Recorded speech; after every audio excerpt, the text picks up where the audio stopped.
Let's talk more about this with former chairwoman of the Republican National Committee, Ronna McDaniel. Ronna, as always, welcome back to the show. Thank you, especially on a huge day.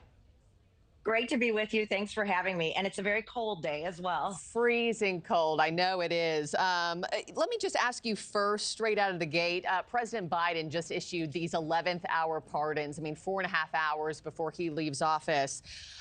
General Mark Milley, Dr. Anthony Fauci, Congress members who investigated the January 6th Capitol attack.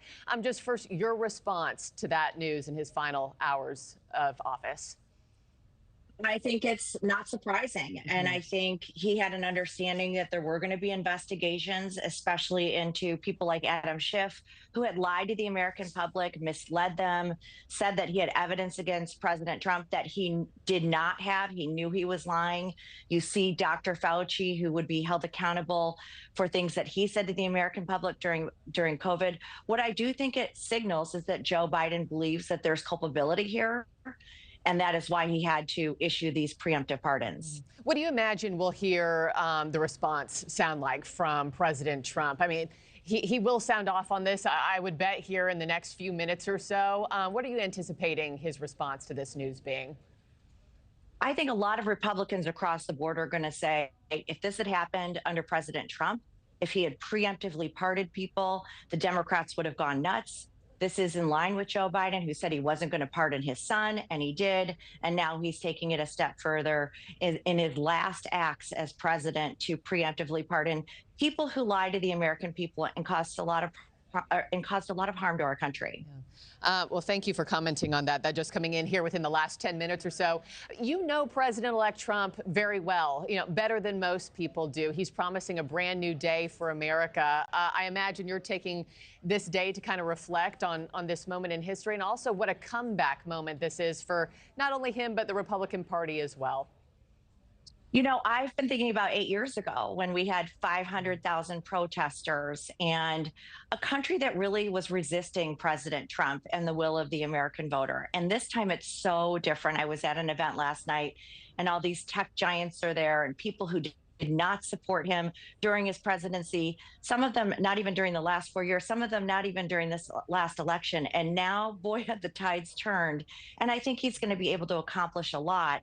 And the will of the American people has now set the tone for the business leaders and other leaders across this country that they better get on board. Yeah, we were just talking about that with Joe Khalil earlier. So many of these major companies wouldn't touch him 4 years ago, and now it's been such a monumental shift. By the end of the day, Ronna, when the sun sets on the White House, what promises do you think he will have kept, and what do you hope to be signed, sealed, and delivered on day one? I think he's got to tackle the border. It was such a huge issue in this election. He's going to reinstate the Remain in Mexico policy, which is basically going to say if you're going to seek asylum in this country, you're going to wait in Mexico until we can adjudicate your court case, instead of being let into our country and hidden or lost for 8 years. And 84% of those people don't even show up to their court cases. So that is such a huge issue. Securing our border, building the wall, unleashing our energy independence. The list goes on and on. But President Trump, when he says something, he means it. I think he learned a lot from his first term, and now he's coming in saying, I'm not just going to hit the ground running, I'm going to be running before I hit the ground. Yeah, I think many people looking to what his tone, his messaging is today when he delivers his inauguration speech. Back in 2017, during his inauguration speech, he spoke about the forgotten men and women.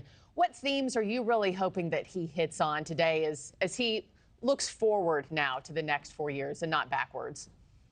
I hope he puts forward a hopeful vision. A lot of people have been hurting under this Biden presidency economically. We've all talked about it. The cost of groceries, insurance, owning a car, renting a home, buying a home. People are really suffering. And I think President Trump is saying, I'm going to renew your American dream, and I'm going to make this accessible and available to every American, but most especially to working class Americans who have been left behind by this Biden economy. And I think that's going to be a major theme. And also creating safety for our country again, securing our borders, and making sure that America is the leader of the world. Mm-hmm. Thanks for watching, everybody. Go to joinnn.com to find NewsNation on your television provider. Also, don't forget to click that red subscribe button below to get more of NewsNation's fact-driven, unbiased coverage.